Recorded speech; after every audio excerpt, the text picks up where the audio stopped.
한동안 우리 젊은이들이 스펙을 쌓는 그런 일에 열심이었습니다.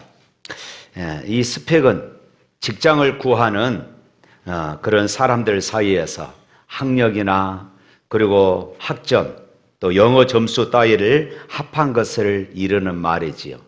그래서 한때 이 젊은이들은 대학 졸업장 외에도 토익 시험에 그런 고득점을 따야 했었습니다.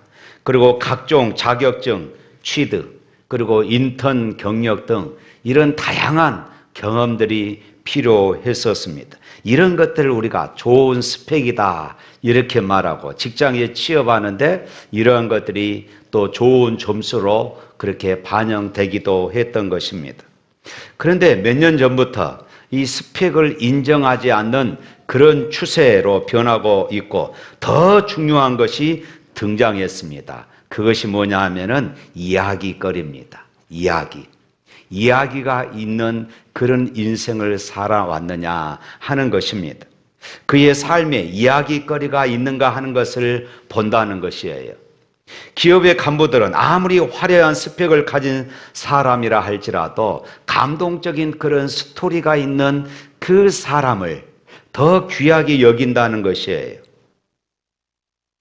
또한 이 감동적인 스토리가 있는 사람이 리더십을 창출할 수 있다는 것에 착안한 것이라고 그럽니다. 오늘 본문의 주인공 요셉이 그랬습니다. 요셉은 감동의 스토리를 가진 사람이었습니다. 아버지의 사랑을 한 몸에 받은 아들에서 하루아침에 노예가 되었고 노예에서 또 억울한 누명을 쓰고 죄수의 몸으로 감옥에 갇히게 되었습니다. 그것으로 끝나지 않고 죄수에서 당시에 세계를 지배하고 있는 애굽의 총리가 되어버린 것입니다. 그의 삶의 이런 내용들을 시리즈로 영화를 만들어도 될 만한 그런 감동적인 이야기입니다. 오늘 본문은 요셉의 꿈이 이루어지는 장면이 소개되고 있습니다. 이집트 왕 바로는 요셉을 오늘 본문에서 이렇게 소개하고 있습니다. 우리 38절 말씀 한번 읽어볼까요? 38절에 있는 말씀 시작. 바로가 그의 신하들에게 이르되 이와 같이 하나님의 영에 감동된 사람을 우리가 어찌 찾을 수 있으리요. 이와 같은 사람을 우리가 어찌 찾을 수 있겠는가? 바로의 라고 하는 이 바로의 말에서 바로는 요셉의 인격이나 요셉의 재능 등에 매료되어 있음을 알 수 있어요. 한마디로 말하면 이 바로 왕은 요셉에게 감동을 받았다는 것입니다. 특별히 바로는 요셉을 바라보면서 이렇게 이야기했죠. 하나님의 영에 감동된 사람이다. 하나님의 영에 감동된 사람이라고 했습니다. 그 감동의 근원이 하나님이신 것을 그는 밝히고 있습니다. 바로 요셉을 통하여서 하나님의 영에 감동된 사람은 어떤 사람이고 어떤 일을 하는 사람인가를 바로는 지금 말하고 싶었던 것입니다. 요셉의 삶이 대단한 이유가 여기에 있습니다. 하나님을 모르는 사람조차도 요셉을 바라보면서 하나님의 위대하심을 고백한다는 것이지요. 요셉은 형들에 의해서 미디안 상인들에게 팔렸고 바로의 신하 보디발의 집에서 종으로 일하게 되었습니다. 성경에는 요셉을 노예로 부리던 보디발의 당시에 이 보디발의 생각을 이렇게 기록을 했습니다. 창세기 39장 3절에 있는 말씀입니다. 또 다 같이 읽어볼까요? 화면 띄워주세요. 자, 제가 읽겠습니다. 그의 주인이 여호와께서 그와 함께 하심을 보며 또 여호와께서 그의 범사에 형통하게 하심을 보았더라. 다 같이 한번 읽어볼까요? 그의 주인이 여호와께서 그와 함께 하심을 보며 또 여호와께서 그의 범사에 형통하게 하심을 보았더라. 보십시오. 이 보디발도 역시 하나님을 알지 못한 사람입니다. 그럼에도 불구하고 이 보디발이 요셉을 바라보면서 요셉이 믿는 하나님이 요셉과 함께하고 있음을 보았다, 이렇게 지금 기록하고 있는 것입니다. 그만큼 요셉의 삶은 철저하게 하나님 중심의 삶을 살았다는 것이에요. 오늘 저와 여러분의 삶도 요셉처럼 하나님의 사람이기 때문에, 무엇보다도 예수 믿고 구원받은 사람이기 때문에 만나는 모든 사람들이 나를 통해서 하나님을 볼 수 있게 해야 할 줄로 믿습니다. 그러기 위해서 우리도 하나님의 영에 감동된 그런 삶을 살아가야 될 줄로 믿습니다. 요셉에게 하나님께서 함께 하심을 보디발이 보았던 것처럼 요셉이 하나님의 영에 감동된 사람임을 바로가 알았던 것처럼 오늘 저와 여러분들이 우리 자신이 하나님의 영에 감동되어져서 하나님을 알지 못하는 사람들이 우리를 바라보면서 우리의 삶으로 인하여서 우리의 인격으로 인하여서 감동을 받을 수 있는 이런 축복된 삶이 되시기를 바랍니다. 이처럼 요셉이 하나님의 영에 감동된 사람이라 불릴 수 있었던 것은 요셉의 삶이 언제나 하나님 중심의 삶이었다는 것입니다. 어디를 가든지 요셉은 하나님을 의식하며 살았다는 것이에요. 이것이 참 중요합니다. 그가 어떤 형편에 있든지 요셉은 하나님을 언제나 의식하며 살았습니다. 요셉이 형들의 손에 의해서 이제 노예로 팔리지요.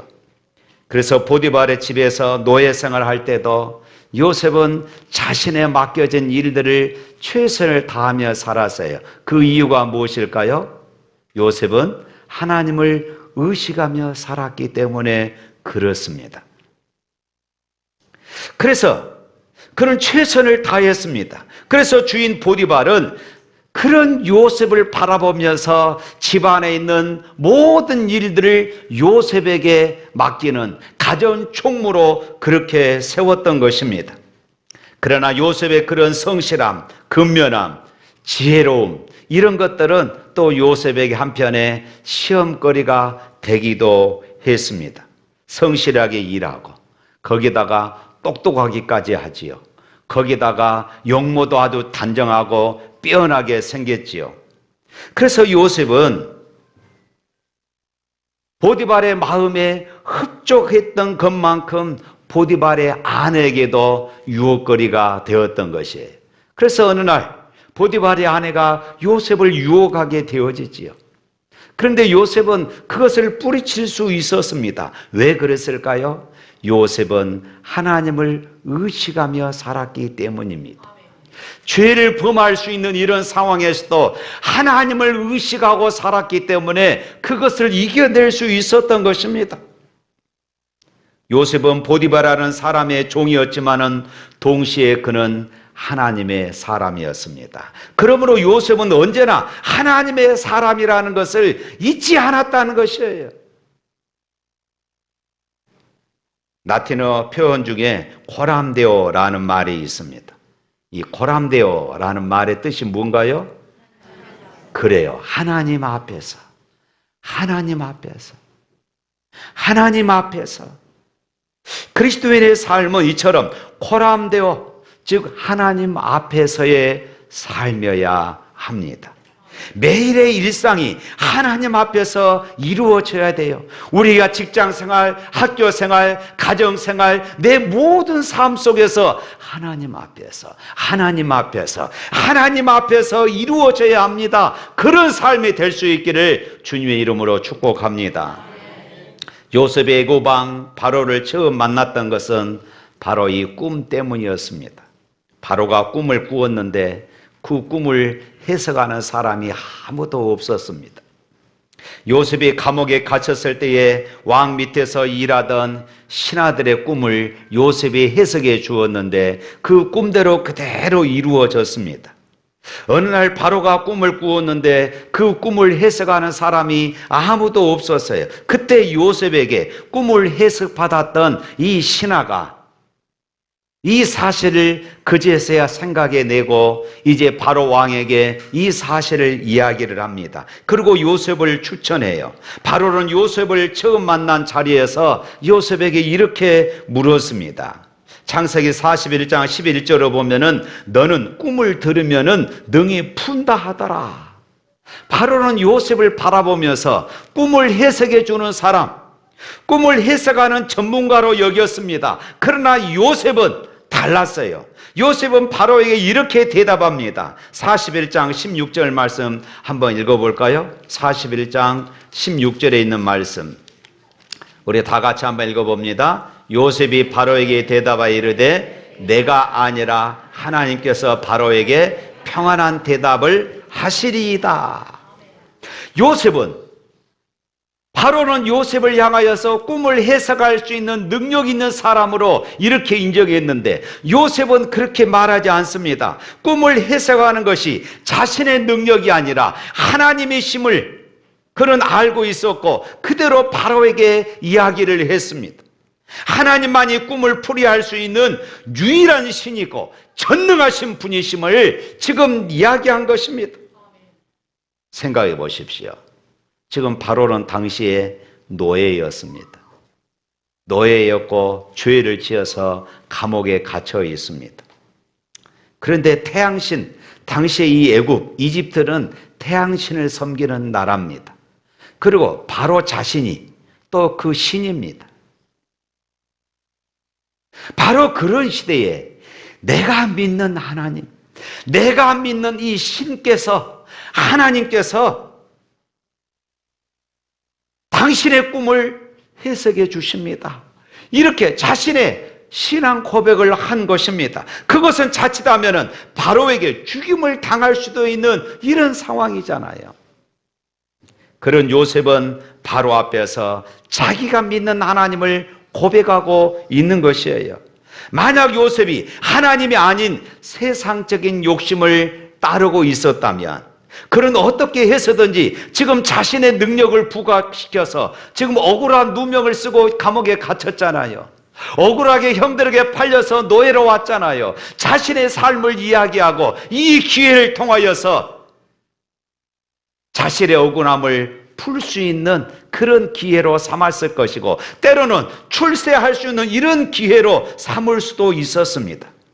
하지만 요셉은 자신은 단지 전능하신 하나님의 도구일 뿐이고 하나님의 도움 없이는 아무것도 할 수 없다는 존재임을 드러냈습니다. 모든 영광을 하나님께로 돌린 것이에요. 하나님이 하십니다. 이렇게 고백했던 것입니다.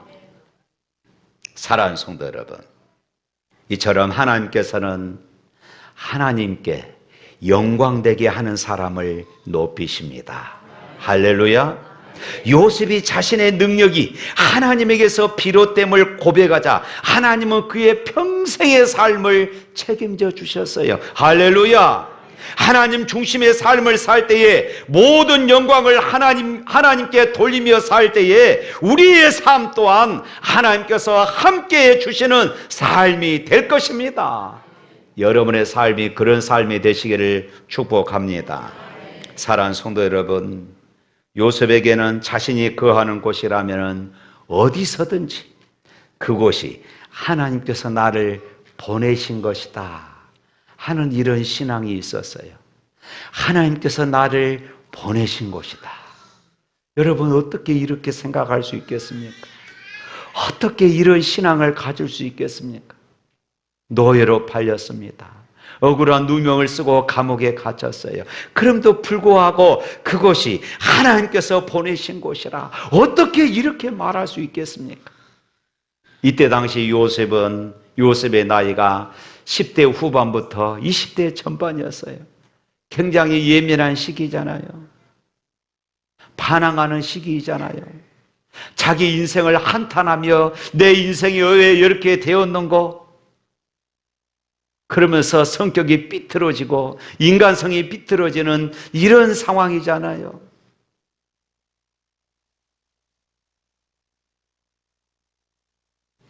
그럼에도 불구하고 요셉은 그렇게 생각지 않았습니다. 그 증거가 오랜 세월 뒤에 자기를 팔았던 형들과 만났습니다. 그 자리에서 요셉은 이렇게 말해요. 창세기 45장 5절에 있는 말씀, 또 화면 보고 다 같이 읽어봅니다. 당신들이 나를 이곳에 팔았다고 해서 근심하지 마소서, 한탄하지 마소서. 하나님이 생명을 구원하시려고 나를 당신들 앞보다 먼저 보내셨나이다. 가족들에게, 형제들에게 버림받은 것은 씻을 수 없는 상처입니다. 그러나 요셉은 과거의 그 아픔과 상처에 묻혀서 그렇게 살지 않았습니다. 오히려 하나님의 뜻이 있다고 믿음을 가지고 살았습니다. 그래서 요셉은 노예가 되었음에도 불구하고 하나님께서 이곳에 나를 보내셨다는 이런 믿음으로 살았던 것이에요. 그래서 형들에게 그는 자신 있게 이렇게 말할 수 있었던 것입니다. 그가 또 죄수가 되어서 감옥에 갇혔을 때도 거기도 하나님이 나를 보내신 자리라, 이런 생각을 가졌습니다. 그렇기 때문에 요셉은 노예의 자리에서도 죄수의 자리에서도 절망하지 않았습니다. 인생을 비관하지 않았습니다. 인생을 포기하지 않았어요.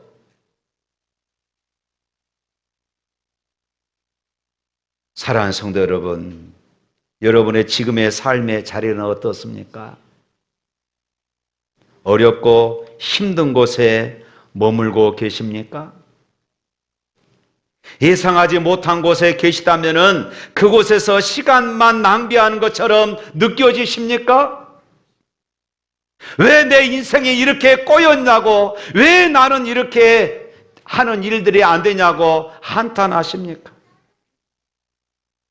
우리에게 주어진 삶의 자리가 어떠하든지 거기도 하나님께서 보내신 곳이라는 그런 믿음을 가지고 살아갈 수 있기를 축복합니다. 바로 그곳에서 하나님의 일하심을 볼 수 있기 때문인 것이에요. 잘 산다는 게 무엇일까요? 내가 잘 산다는 것이 무엇일까요? 오늘을 충실하게 최선을 다하며 사는 것입니다. 우리에게 주어진 시간은 오늘뿐입니다. 어제는 우리가 추억할 수 있으나 돌이킬 수가 없어요.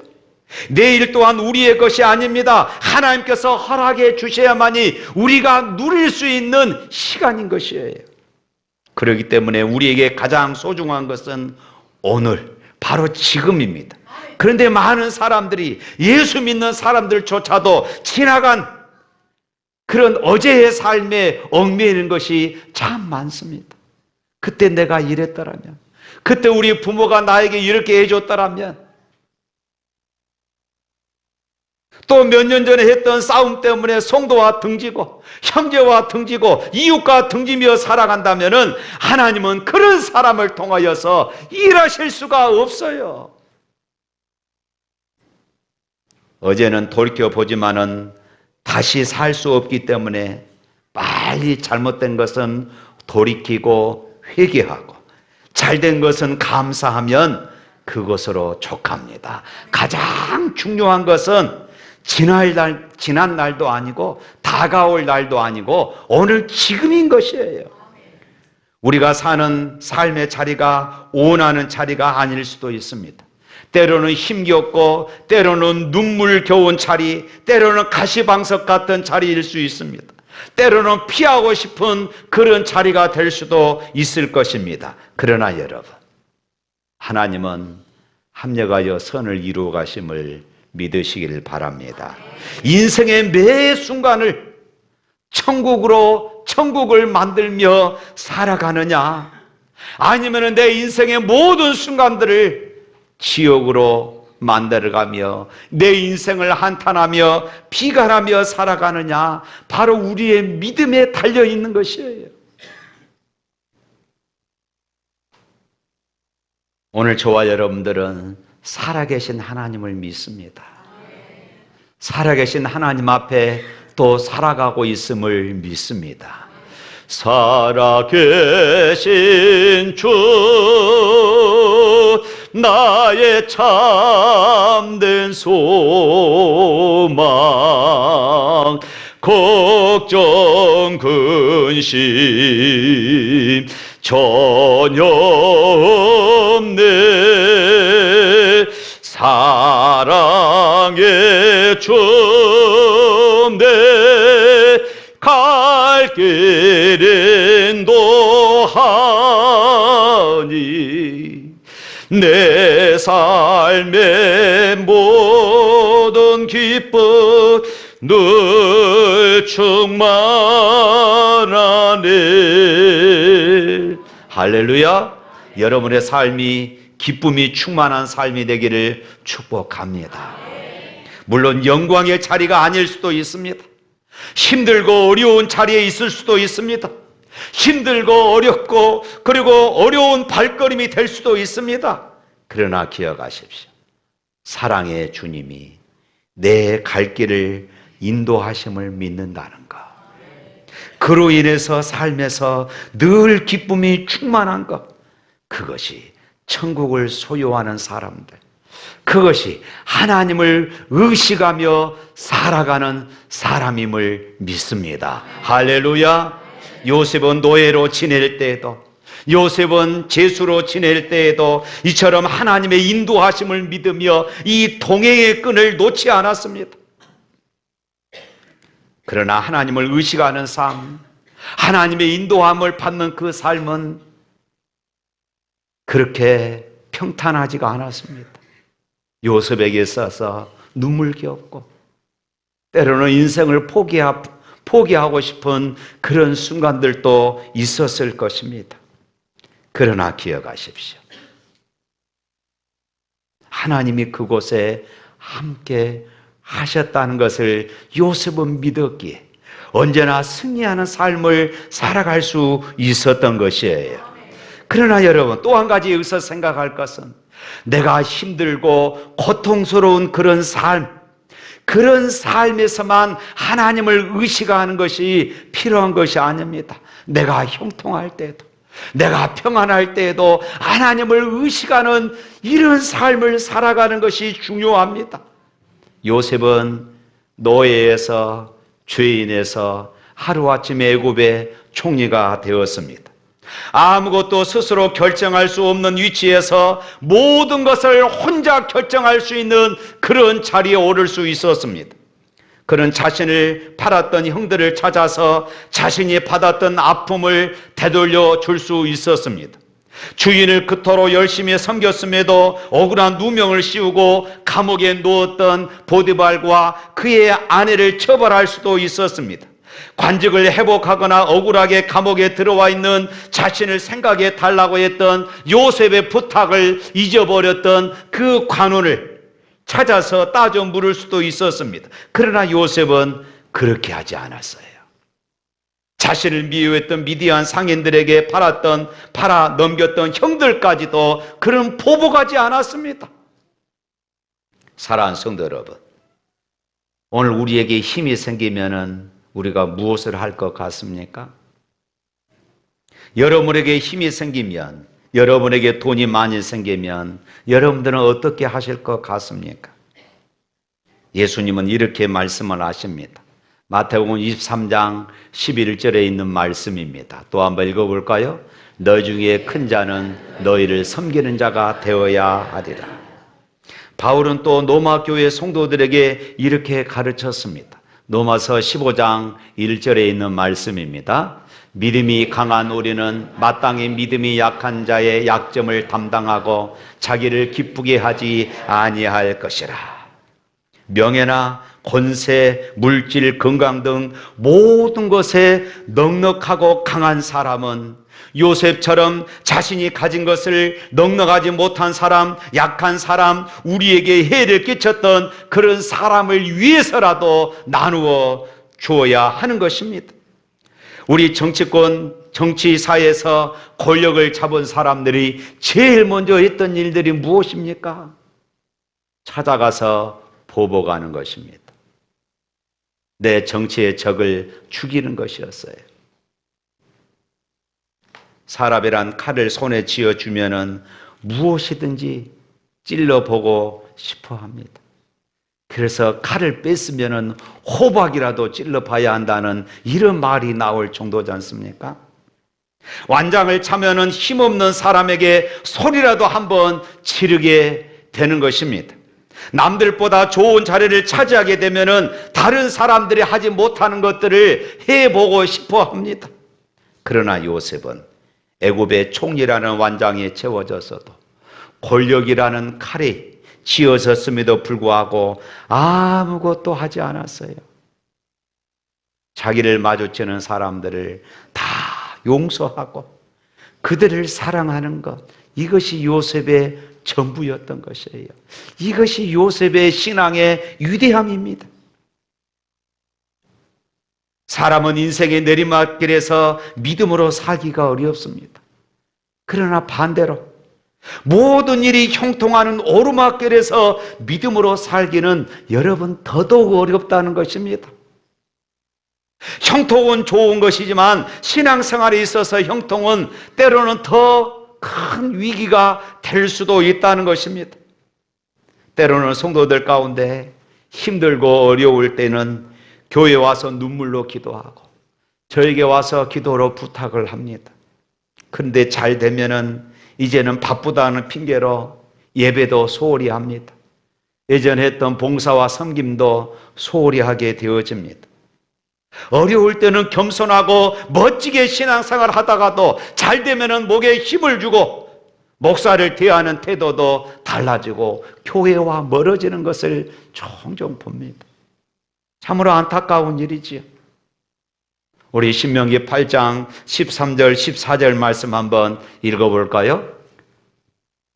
다 같이 읽습니다. 또 내 소와 양이 번성하며 내 은금이 증식되며 내 소유가 다 풍부하게 될 때에 내 마음이 교만하여 내 하나님 여호와를 잊어버릴까 염려하노라. 여호와는 너를 애굽 땅 종되었던 집에서 이끌어내시고. 자, 여기 보십시오. 하나님께서 그렇게 말씀합니다. 네가 잊어버릴까 염려된다. 그러면서 그 다음에 뭐라고 했습니까? 나는 너를 애굽 땅 종되었던 곳에서 인도하여 낸 하나님이다. 그때를 잊지 말라는 것입니다. 내가 어려웠던 시기 잊지 말라는 것이에요. 요셉은 그의 형통함으로 인해서 교만하지 않았습니다. 사람들에게 감동을 주었던 요셉, 그는 먼저 하나님의 영에 감동되었던 하나님의 사람입니다. 그래서 언제 어디서나 하나님을 의식하며 살았던 하나님의 사람이었어요.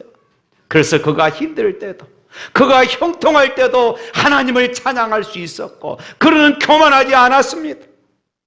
사랑하는 성도 여러분, 우리도 가정에서, 우리의 삶의 일터에서, 그리고 교회에서 요셉처럼 하나님을 의식하는 하나님의 사람으로 살아갈 수 있기를 축복합니다.